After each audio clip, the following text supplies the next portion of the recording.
Unajua ukija hapa ukiwaangalia wengine na injili itaenda kwa wengine na baraka zitaenda, lakini ukija hapa jiangalie wewe, maana nazungumza na wewe. Wewe ndio mwenye fursa, na wewe ndiye Mungu anayekutaka, na wewe ndio Mungu anaenda kukuinua mchana wa leo. Sema, thamani yangu haipimwi kwa hali ninayoipitia. Utu wako wa ndani haupimwi. Wewe utu wako wa ndani haupimwi na hali unayopitia. Hayo unayopitia hayawezi beba thamani yako. Haleluya. Nasema tena, yale unayoyapitia hayawezi beba thamani yako. Wewe una thamani kuliko yale unayoyapitia. Hebu nisaidie kumtikisa mtu asiyeelewa hapo. Msukume kwa nguvu kabisa kwenye bega, mwambie wewe una thamani kuliko mapito unayopitia. Mwambie tena, wewe una thamani kuliko changamoto unazopitia. Changamoto unazopitia haziwezi beba thamani yako.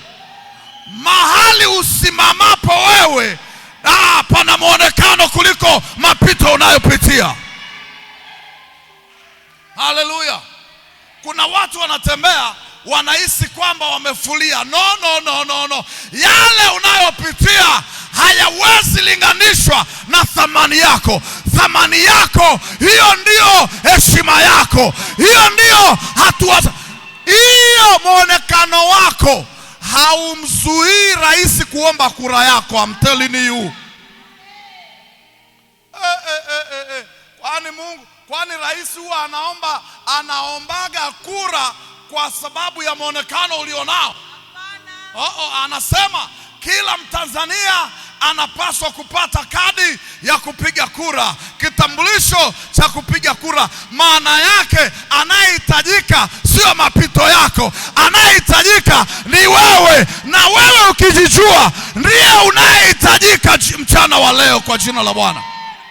Wewe ndiye Mungu anayekutafuta akutumie. Wewe ndiye Mungu anayekutafuta akuinue. Wewe ndiye Mungu aliyekusudia kukubariki. Wewe ndiye Mungu aliyekusudia kukuheshimisha. Piga kelele, sema, thamani yangu kuanzia leo haitapimwa na mapito ninayopitia. Haitapimwa na vitu ninavyovipitia. Haitapimwa na changamoto nilizo nazo. Mimi ni wa thamani. Nataka usimame useme, mimi ni wa thamani. Simama. Piga kelele kwa sauti ya juu, usiogope mtu. Sema, mimi ni wa thamani. Mimi ni wa thamani kuliko changamoto ninazopitia. Mimi ni wa thamani. Mimi ni wa thamani kuliko mapito nilionayo. Mimi ni wa thamani. Mimi ni wa thamani kuliko machozi yanayonitoka. Mimi ni wa thamani kuliko wanaoniudhi. Mimi ni wa thamani.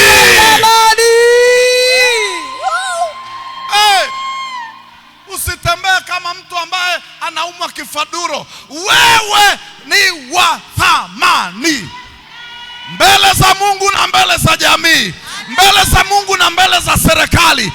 Nyota yako ipo karibu na kukurudia. Mng'ao wako uko karibu ya kukurudia.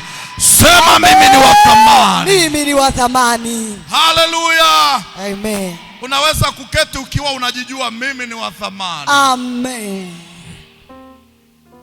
Si nilifundisha kwamba simba hapimwi kwa muonekano wake.